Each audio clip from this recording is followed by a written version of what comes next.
Just some heartbreaking news out of Pullman tonight. The up-and-coming young quarterback for WSU has died of an apparent suicide. Now fellow students, coaches, players, and fans are all looking back on a young life cut far too short. Thanks for being here with us tonight. I'm Whitney Ward. And I'm Mark Hanrahan. We're bringing in Darnay Tripp right off the top tonight. Obviously, it is devastating news. Police say quarterback Tyler Hilinski found dead in a Pullman apartment this afternoon. He was 21 years old. Pullman police sent out a press release at 8 o'clock this evening saying that around 4:30 this afternoon, police officers did a welfare check at an apartment complex for a football player who had not shown up for practice earlier that day and found Tyler Hilinski, 21 years old, deceased with an apparent self-inflicted gunshot wound to the head. A rifle was recovered next to Hilinski and a suicide note was found. They continued saying detectives and the Whitman County Coroner's Office are conducting a thorough investigation to confirm the suspected cause and manner of death. WSU released a statement this evening, including a quote from Mike Leach, who said, "We are deeply saddened to hear the news of Tyler's passing. He was an incredible young man, and everyone who had the privilege of knowing him was better for it. The entire WSU community mourns as thoughts and prayers go out to his family." And from Interim Athletic Director John Johnson, the tragic news today surrounding Tyler Hilinski is devastating to all. Tyler was a tremendous individual, great friend and teammate, and he will be deeply missed. Our hearts go out to his family and friends. The school's release also said the team was brought together and informed of the news today. Tyler Hilinski had just wrapped up his redshirt sophomore season in Pullman. He was Luke Falk's backup the last 2 years, making his first career start in the Holiday Bowl, Washington State's last game. He threw 2 touchdowns against Michigan State. The Claremont, California native led the team's unforgettable comeback win over Boise State back in September and was expected to take over the starting quarterback job in 2018. There was a huge outpouring on Twitter after the news broke. Numerous teammates, including Jihad Woods, saying, "I'm speechless. Doesn't seem real, I should say, at all. I'm sorry, brother. RIP 3. Cornerback Marcellus Pippins, "I'm sick. Heart is so heavy. Rest in peace, Clink." Fellow quarterback John Bledsoe, son of Drew Bledsoe, "God let Tyler find peace. Everyone, please pray for the Hilinski family tonight. Heaven received a very special person." Defensive back Skylar Thomas, "Ty, you were a great teammate, friend, brother, anything we needed you to be. You brought smiles to the people around you. I'm sorry I could not be there for you when you needed a smile for yourself. Love you, man. Rest in peace." And his brother Ryan Hilinski, who is also being recruited by the Cougs, "Please keep my family in your prayers tonight." WSU President Kirk Schultz adding, "Our thoughts and prayers are with the Hilinski family. Other schools and coaches around the Pac-12 and here in the Inland Northwest have passed along their condolences as well." We are familiar, of course, with former Coug Ryan Leaf's story. He is a recovered addict, is now helping others battle their own demons. He said on Twitter, "I am so expletive angry. I can't stop crying. Every human life is so precious. All I wish is that I could have been in that apartment in Pullman, looked that amazing young man in the eyes and said, 'You're loved, Tyler. I'm just like you and I've been here and there is hope.' Hugged him and never let go." And tonight, there's a memorial already growing on the WSU campus. This picture comes from Die Hard Cougs, candles and flowers underneath the Cougar Pride statue. The WSU community absolutely shaken, stunned by the news tonight, as you'd expect. And those tweets, it is profoundly sad to hear from some of these incredibly strong people that we know and have heard from so many different occasions, and to see that raw emotion that we've seen tonight has been just in situations like this, you don't really know how to process it. You don't know the right words to say. There probably aren't the right words to say. And particularly for his teammates who are having to deal with this, that know him so well. You think you know him and what he's going through so well, and then just to be absolutely blindsided by something like this. It's important to note WSU is making counselors available to the football team, I'm sure athletic department wide, for anybody who wants to talk to somebody, which again, if you're ever in a situation like this, so important just to get help, to speak to anybody. Listen to people, be an ear, be kind to each other. And it's so important to say, even sometimes the people that you think couldn't possibly be struggling, they might be. And so how important it is to pay attention to that and not to discount it and not to try to explain it away. And if that is you, or if you know someone who's having thoughts of suicide, just there is help. And the National Suicide Prevention Lifeline is staffed. There is someone there 24/7. Someone always picks up the phone. The number right there on your screen is 1-800-273-8255, and specifically at WSU, the school's counseling crisis line, that number is 509-335-2 2159. We just can't say it enough, but obviously WSU feeling a big loss tonight. Yeah. Many of you just as affected as we are, as everyone else here on Twitter, as we have been by this tragedy. We're going to head to a quick break. These are some of the many words for the Holinsky family in just a terrible time. We'll be right back.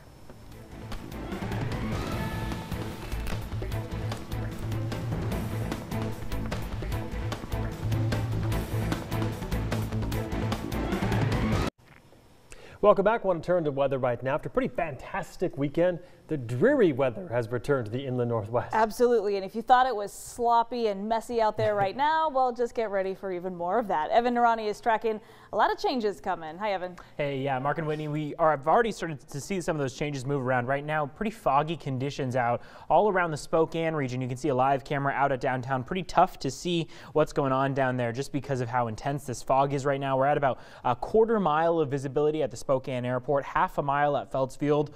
Coeur d'Alene is at a quarter mile of visibility as well. You can see it's affecting mostly the Spokane County region.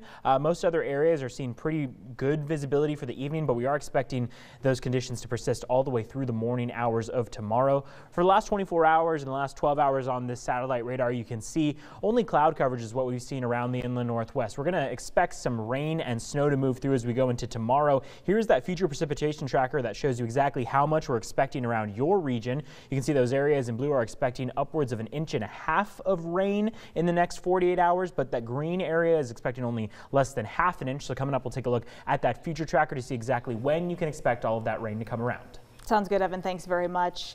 Well, in other news tonight, newly released court documents show a man accused in a violent rape over the weekend had just been released from jail 2 days earlier. The crime happened at a Spokane Valley gas station. KREM 2's Lindsay Nadrich was in court today as the suspect faced a judge.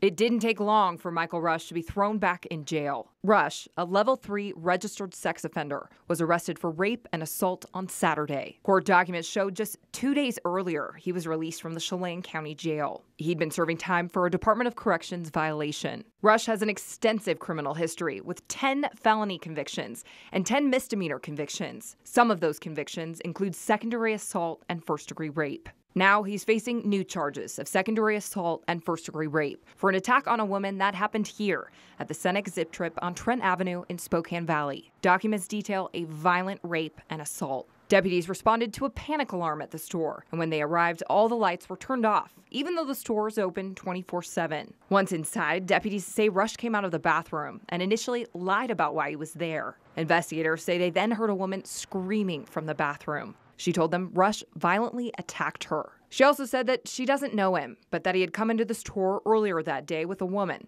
and later came back alone to turn in lottery tickets. The victim said Rush came around the counter, told her he had a gun, and forced her into the bathroom. What happened next is too gruesome for me to share. The woman was taken to the hospital with non-life-threatening injuries. Rush told deputies he had used methamphetamine, so he was also taken to the hospital and then booked into jail. During an interview with detectives, documents say Rush said he would be willing to confess to this crime and tell them about all the other victims if he could confess it to a female officer or secretary. But when the detective wouldn't leave him alone with a woman on staff, he refused. In court, his bond was set at $750,000. I'm Lindsay Nadrich, KREM 2 News. Well, we have been hearing how bad the flu is this year, and now we have some numbers locally to show you. The Spokane Regional Health District says 46 people have died from the flu here in Washington so far this season, and 14 of those deaths have been reported right here in Spokane County. That report also shows more than 300 people have been hospitalized just within Spokane County this season. According to this graph, you can see most of those hospitalized for the flu are 61 years of age or older. So far this season, health officials report they are seeing the most hospitalizations per month since the 2014-15 flu season. This season's flu is being considered a nationwide epidemic by the CDC, with nearly 42,000 cases of the flu confirmed. The flu season typically runs from October through the end of May.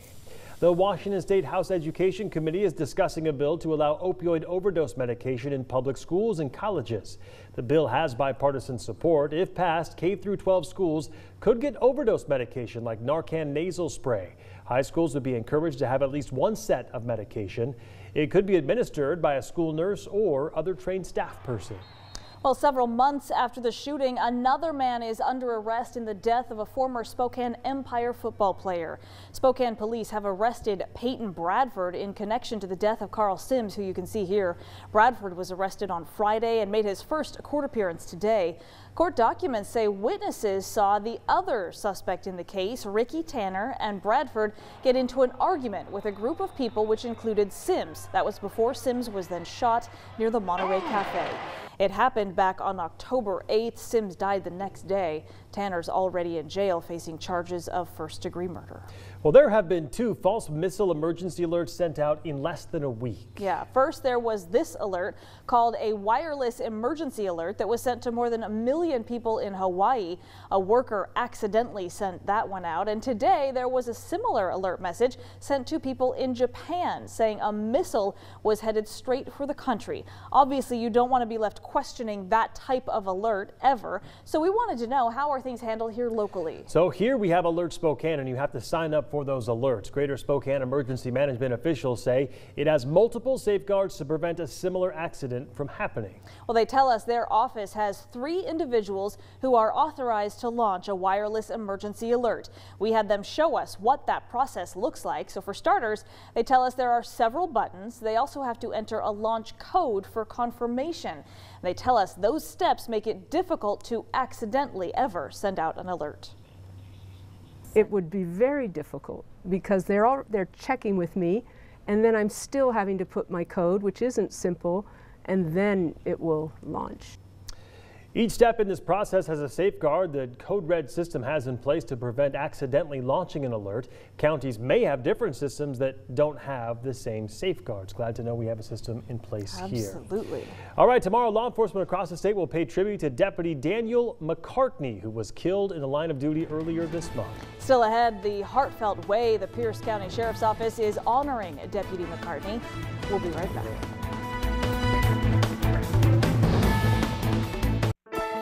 You're watching KREM 2 News at 11. Welcome back. The Pierce County Sheriff's Office over on the west side has a new canine deputy. His name is Dan. Yeah, in a tweet earlier today, they announced the canine originally named Alpha was renamed Dan by Deputy Daniel McCartney's 3 sons. The tweet says, with the name comes great expectations, brave, strong, hardworking. We know Canine Dan is up to the challenge. Canine Dan will be partnered with Deputy Baker, who served alongside Deputy McCartney. Deputy McCartney was killed while investigating a home invasion earlier this month. That is a very touching thing. Very sweet tribute. Done, right? He has a lot of big shoes to fill in that regard. Yes, nice gesture for sure. Well, and tomorrow a memorial service will be held for Deputy McCartney. Yeah, that procession is expected to arrive at Pacific Lutheran University in Tacoma at 11:45 in the morning. And today, Washington State Trooper Jeff Seveny, who works here in the Inland Northwest, posted a picture, this picture, on Twitter. Those are some of our local state trooper motorcycles, all loaded up in a trailer. He says they'll be traveling across the state to be in place to help honor Deputy McCartney tomorrow. By the way, if you would like to watch that service and that procession for the fallen deputy, it will be live streamed on our KREM 2 Facebook page starting tomorrow about 11:30. Well, concerns are growing tonight about a possible government shutdown as talks on immigration and finding some kind of solution to DACA appear to have stalled. Democrats argue the roughly 700,000 so-called dreamers have been kept in limbo long enough. They're threatening to withhold their votes on a bill to keep the government running if a deal can't be reached on DACA or the Deferred Action for Childhood Arrivals program. Even some Republicans are calling for a deal. Without finding some responsible compromise, we're going to see the federal government shut down this Friday. We cannot do this with people in charge at the White House who have an irrational view of how to fix immigration. That second man was Republican Senator Lindsey Graham. He says a compromise appeared to have been reached last week but was derailed during that now infamous meeting where the president reportedly used an expletive when referring to African and Caribbean countries. Government funding, by the way, runs out on Friday. And today, Eastern Washington Congresswoman Kathy McMorris Rogers said she is disappointed that a deal to preserve DACA has not been reached yet. In a statement, she said immigration issues are important to people in Eastern Washington, and the best way to find a successful solution is through a bipartisan deal. She added that she is still hopeful, saying we have until March 5th, and that she'll keep pressing her colleagues to come to an agreement just as soon as possible. All right, we're going to bring in Evan Narani now. We're talking about kind of a messy forecast after a beautiful weekend and holiday. Very nice weekend. I mean, we saw about 3 days of sunny skies, warmer temperatures. The temperatures aren't going to be dipping down too much, but we are going to be saying goodbye to the sunny skies, unfortunately. Sadly. That's the bad, exactly. But temperatures for now looking pretty stable. We saw 38 degrees today. The problem as we go into the evening is this fog. We're expecting this to stick around into the morning hours of tomorrow. You can see it's affecting plenty of people out and about, and it will affect your morning commute as we go into tomorrow, and we continue to see those temperatures dip. So make sure as you go into your morning commute tomorrow, you take an extra caution on those roads. An afternoon high today of 38 degrees is what we saw. A little bit warmer than average for this time of year, only less than 1/10 of an inch of rain. We're expecting more as we go into tomorrow and Thursday. Here is the moisture that we're tracking moving towards us. You can see it building on the satellite radar, that area of green that's building up. That's just over the last few hours as it slowly approaches that Washington coastline. It'll continue all the way through past the Cascades as we go into later tomorrow afternoon, and then hit us just around 1 a.m. going into Thursday morning. A few clouds in the sky for Wednesday. No sun really peeking out for the most part. We're expecting that rain and snow to come in late Wednesday night, early Thursday morning, and unsettled weather continuing all the way from then into your weekend. Here are your temperatures for this evening. We're expecting them to stay in about the lower 30-degree range. Grand Coulee will be at 32 degrees. We'll see Moses Lake at 33 tonight. Tomorrow's afternoon highs are in the upper 30s, in some cases lower 40s. In these areas in green, we're seeing those warmer temperatures. Ritzville will be at 43 degrees for tomorrow. Spokane at 40 degrees. St. John 44 tomorrow. And look at Lewiston. Lewiston will almost hit 50 degrees tomorrow. All these areas, as I mentioned in green, are where those warmer temperatures are. Those blues are where those cooler temperatures are, especially north of us. Those higher northern elevations is where we're expecting most of that rain to come in the form of snow. But besides that, Future Tracker does show that it'll mostly be rain. You can see across the Cascades, plenty of snow is possible, but as it moves farther towards us, it clears out just a little bit. This is a lighter storm that'll make its way through just tomorrow afternoon. It deteriorates pretty quickly. Now, the big storm that we're tracking is this one that comes in Wednesday evening. You can see the yellow is where it's heavier rain, and that'll continue to move across eastern Washington. Moses Lake and Wenatchee will see that just around 10:45 p.m. We won't see it hit the Spokane region until just about 1 a.m. as I mentioned. You can see it continue all the way through around 6 a.m. So this could be affecting that morning commute going into Thursday morning, with heavy rain likely and snow across that Idaho-Montana border and all the way into western Montana as well. It'll be mostly snow as we go into your afternoon hours of Thursday. Some rain and scattered rain showers all around eastern Washington, and then clearing out just for a little bit going into Thursday evening. Here's that 10-day forecast where we see temperatures 40 degrees for tomorrow, a little bit warm. That's why we're seeing it mostly in the form of rain. 42 degrees for your Thursday afternoon. We're still expecting off and on rain showers all the way through Wednesday into your weekend. That's the unsettled weather that we're talking about. Just really on and off showers all throughout the rest of the week. Then a little bit of a clearing out as we start off next week, but we'll see a return to those just at average temperatures of the mid-30s as we start off next week. So you're saying I shouldn't wash my car just yet? No, hey, nature will do it for you. Okay, well that's every time nice. I want to wash my car, I'm like, maybe I should. I know, right? Yeah. You gotta just let. We're Mother kind of Nature in the take thick care of it though, right? mid-January. So all right, thanks very Evan. much. Yeah, we'll be right back. Now, your Northern Quest Sports Desk. It is Spirit Week in the Greater Spokane League, with the spotlight always on a loud, festive scene inside the Spokane Arena. We start tonight with the annual Rubber Chicken matchup. Ferris taking on Lewis and Clark. A tight ball game throughout. Third quarter, Tigers working around to Najee Smith on the baseline, who's going to rise up. Reverse throwdown. Tigers up 27-25. Other end, Ferris trying to get some offense going. Kick out to Shamrock Campbell with the triple. Saxons led 30-29, but they had no answer for Najee Smith, who has been awfully good for an awfully long time. Crashing the offensive glass, puts another down. LC wins it at the horn on a Griffin Effenberger bucket, 44-42. Same schools, different squads. LC girls hanging out just behind CV in the standings. Jacinta Buckley showing some serious length on the glass. Scoops it up and puts it in for an early hoop. Ferris's first 7 points came from one person. That person, Mason Younger, spins and gets the and one there, and traffic led the Saxons with 13 points. But the Tigers kept on coming. Anna Reeves, nice pass to Buckley, who had a game-high 22. Tigers win it easily, 59-28. They sweep the games, also get the coveted Rubber Chicken as well. Another showdown up north in Mount Spokane, where the Wildcats hosted Meade in what they call pack the palace. Wildcats scoring with ease early. Spencer Barrera drops in open tray ball. He had 14 points on the night. Panthers trying to keep the pace. Tyson Rogalette finds some space on the baseline, puts it in. He had 17 to pace Meade, but the Wildcats built a big lead early, and that would hold throughout. Nice ball movement as Caleb Wendell drops in the 8-footer along the baseline. Wildcats take it 68-57. Those schools played a great game on the girls' side. Love to see the packed house.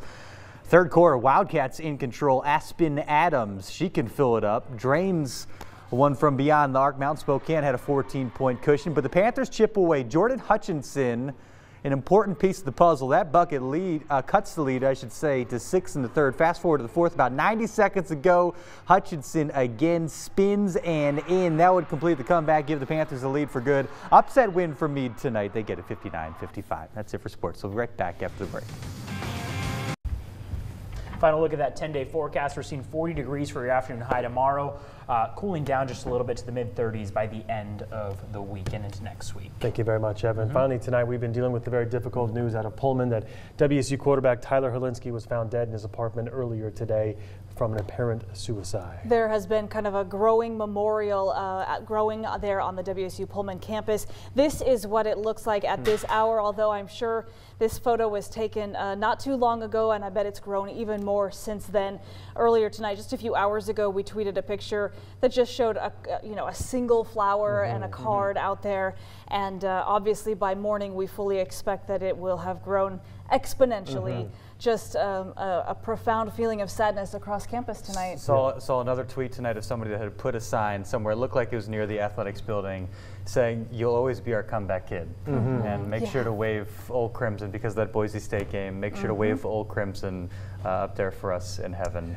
Everyone just has so many questions tonight. We have very few answers, but it is without question that the Pullman community, the WSU community, is rallying together right now. That is apparent when you look on social media tonight. There's no question about it, and other proud Cougs have said the same thing, just the tight-knit nature of the community, the love and the support that anybody that's spent time in Pullman, even if you're not a Coug, you experience when you're there. And in a situation like this, as tragic and heartbreaking as it is, you can bet people will rally, and there will be tons of support, certainly for the Helinski family, for the football program, and anybody that needs it after what happened tonight. We just can't say it enough, but obviously great loss there in Pullman tonight. Thank you for joining us tonight. We'll leave you with this image. Good night.